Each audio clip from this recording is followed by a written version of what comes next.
Hello, and welcome back to my channel, or if you're new, welcome. Today I thought I would do a part 2 to last week's video, which was answering the internet's most asked interior design questions. Hopefully some of those resonated with you, and if there was something that was missing, you might find it in this video, so stay tuned and let's get into it. So the first question is, how can I pick a paint color for my space? This question gets asked so much, and I feel like people struggle a lot to pick paint colors. They put so much pressure on themselves to pick a paint color. But what I'm going to say is, don't make the paint color be your first choice. Make it almost be the last choice. You want to focus on the existing space, the materials that you already have in the space. So if you have floorboards, if you have carpet, the furniture that you're going to be putting in the space, if you have that already, which most of us do, the homewares, the fabrics, the textiles, these things are really going to help you to make that decision about what the colors should be. They're going to kind of be the driving factor. So I wouldn't do it in reverse. I wouldn't pick the paint color and then try and make everything else fit. I would work with the elements that you actually have, and then the paint color will be sort of based on that, on the desired outcome that you're trying to achieve. In saying that, paint color can be really important in terms of creating an overall feeling in the space. So you might want it to be really soft and muted and calm, or you might want a really bright, punchy bit of color to sort of integrate into the space to really have that dramatic effect in the room. And that really just plays on, again, working with what you've got in the space, and maybe it will be even a contrasting tone to really make the color stand out.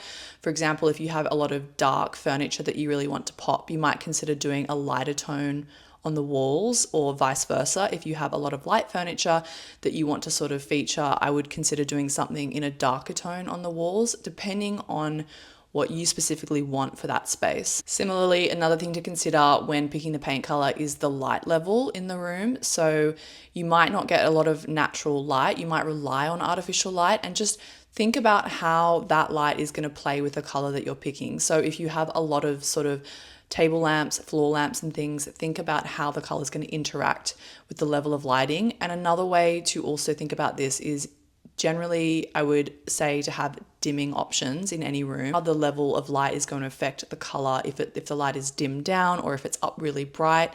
And just do some test swatches always. I would always say test it, do it on all walls of the room if you can, to see what it's going to look like throughout the day in different levels of light. And a color is always going to look different based on where you live, how much light you get, how the light travels throughout the space. So just sit with it for a few days. Don't make any rash decisions. And just at the end of the day, go with the one that, is in your gut. Go with your instinct. That's always the safest bet. Question 2, how can I pick the best stone for my kitchen countertops? Okay. Firstly, I'm going to say you don't always have to use stone on your kitchen countertops. There are definitely so many other different materials you can use. I love stainless steel as an option because it's super functional. You can use timber, which is a little bit more hard wearing and it's not so precious.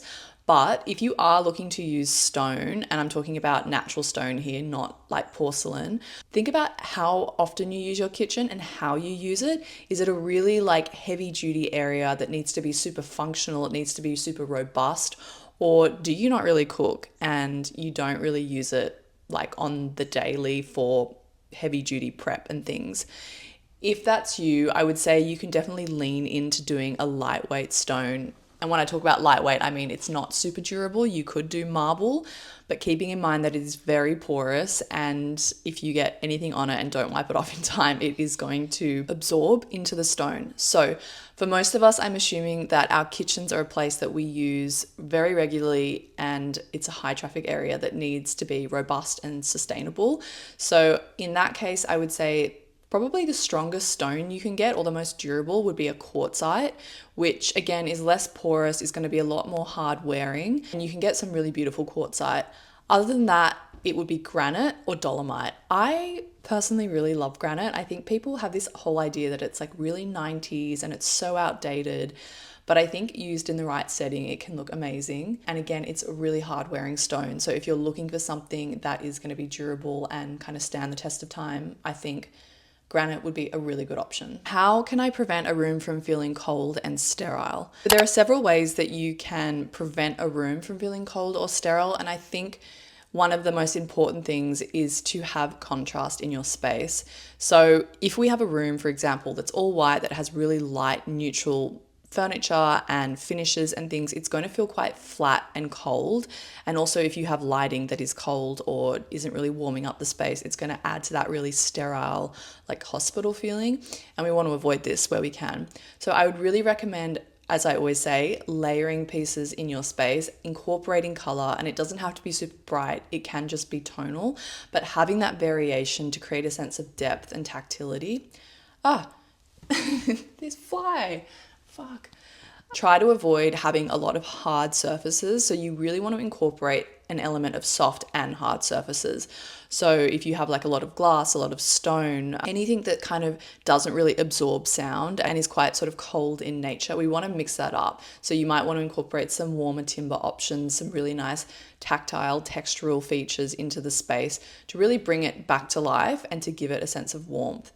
Similarly, as I always say, again, it's all about lighting. If you are struggling with a room that is kind of cold and not really inviting, lighting is the one-stop shop to really add warmth to a space, especially if, for example, you're renting and you can't paint the space, or you've got like grey flooring, which is, pretty awful.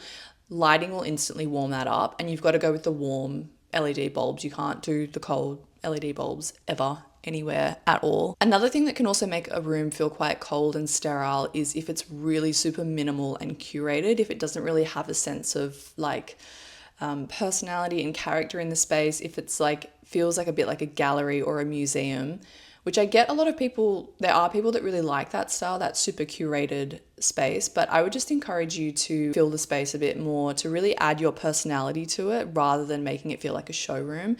Because again, you want the space to feel inviting, I'm assuming. And if there is a reflection of like humanness in the space and it's instantly going to make it feel less cold, less sterile. How to make the design process less overwhelming. This, I feel like, will resonate with a lot of people, because especially if you don't have interior design experience or background, or you're trying to do a lot of stuff yourself and on a budget, which most of us are, it can be super overwhelming, especially if you're doing a whole house or a whole apartment, or even just one room can be so overwhelming.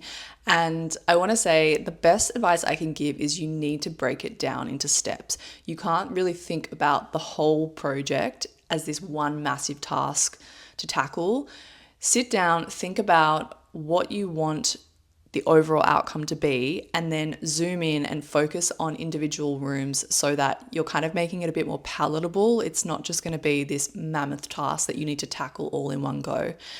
And another thing is to take your time. Don't feel like things need to be rushed or you need to complete things in a really short time frame, because it's just going to stress you out.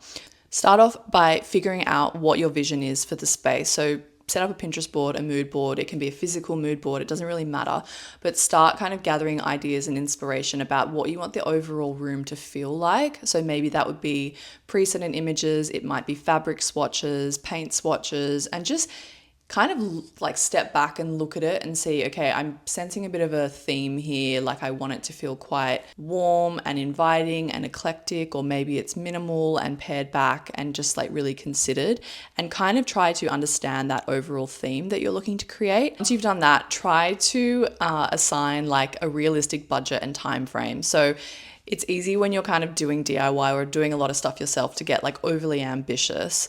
For example, my sister started, her partner went away and she wanted to like redo their master bedroom. She's like, yeah, 6 weeks is fine. Like they'll be gone for 6 weeks. I'll get it done. It has been almost a year and it is still not done, because she started doing other projects. And that is like the preface of what I'm saying here, is give yourself a realistic timeline. To be fair, that timeline was ridiculous. Like it should have been done, but I'm just saying, don't like overestimate. Is that the word? What I'm trying to say? Like, for example, if you're giving yourself a month timeline, double it. That is like the rule of thumb. If you think something's going to take you a month, double it, because it's probably going to take you 2 months. At the end of the day, it should be a fun process. I know some people are probably rolling their eyes and thinking, oh my God, it's not, it's bullshit. I hate it. It's a nightmare. And I get that. I get that anything we do in life can be overwhelming, but I think that if you can try to see the fun in it it's going to make the process a lot less stressful, and it takes as long as it takes, you know, like don't put pressure on yourself to have things done by a certain date. Just go with the flow, try and enjoy the process, learn some new skills, recruit friends and family to help you, and just lean into it if that is the season of life that you're in. How to decorate with a partner that has different taste. Okay, point of contention here. I feel like a lot of people will relate to this because everyone has their own unique style and aesthetic, or some people have no idea what their style and aesthetic is. So it can definitely be a point of tension when you're moving in with someone or you're already living with a partner and you have very strong, design ideations about what you want the space to look like, and maybe they're completely opposite on the spectrum and your style clashes. Maybe your partner is really into like grungy industrial finishes and you like much more minimal, clean aesthetics. I want to say here, the best thing you can do is learn to compromise. Not easy, I know. Definitely with myself, I find it hard to compromise when it comes to interiors. But if you do, you might actually be surprised with the outcome. And at the end of the day, you want your space to be a reflection of you and your partner. There's nothing worse than walking into a space and you can tell that one person has just completely taken over and it's just a mass reflection of them. You really want it to be a harmonious sort of environment and place for people to experience both of your personalities. So I would say to find common ground between the two of you, whether that's through maybe mutual color palettes that you like, maybe there's compromise on incorporating vintage and modern pieces, for example. If there are pieces, for example, that you really don't like, maybe it can go somewhere a little bit more discreet, like the bathroom or the study or something. But really trying to find that common ground between the two of you is going to make the process a lot easier. It's going to make the outcome of your interiors probably a lot better, and it just like avoid conflict at all costs, because as I said previously, like interiors can be a stressful thing, and especially if you're moving in with someone or living with someone who has very strong ideas about what they want the space to look like, it's really important to compromise and just work together on creating a harmonious environment. Make sure that you're both involved in the decision-making process. Lean into the process of opening your mind to a new aesthetic and the space being a reflection of both of you. Last question, how can I make my furniture and home decor match the style of my house? So this question, I suppose, is about the existing structure, the house. So for example, the different characters and features of a house that might inform the interior design style. So you might be living in like a townhouse or a Victorian style house that has a lot of kind of ornate features like cornices and ceiling moldings, which kind of leans into a very particular aesthetic. Or you might be in a mid-century house or apartment or something that has really like sleek, very distinct sort of mid-century elements. And this can be tricky, and I think sometimes it's like you don't want to try and have like a square peg round hole situation where you've got your stuff and you're trying to like shove it into a space that it really isn't working with. I think in this instance there needs to be a bit of balance. So I don't think that necessarily if you have like a Victorian style home that you then need to have a Victorian style interior. I definitely think you can incorporate different elements that will actually complement that style. But for example, let's say you do have a Victorian terrace, but your style is industrial. I don't think that's really going to work. You can't really, in my opinion, shove all your industrial style furniture into that space. It's just going to kind of stick out like a sore thumb. So I think it's about compromising on elements that you think might work in the space, and then if there are pieces that are very contrasting in a way that just isn't working, think about selling them or donating them and then purchasing something else if your budget allows. I just think that you really do, if you have a home that has very strong architectural features, you need to, as I said, compromise and be able to balance the existing structure with your interiors. In saying that, I think if you have quite a pared back or neutral aesthetic, where you have furniture that's quite neutral, that's always kind of quite versatile. I think that can work in a lot of different styles of homes. But I think it's more if you have a very specific aesthetic in your homewares and furniture, it needs to sort of be culled a little bit and curated a little bit more. But not to say that it can't be done. It can definitely be done. It's just about really focusing on the features that are in the home already. And it can be really helpful just to refer to precedent images of how other people have maybe tackled or approached this task, especially if you don't know where to start or if it feels really overwhelming for you. Precedent images are just a really helpful way to kind of get the creative juices flowing, to give you some ideas about how you can approach it.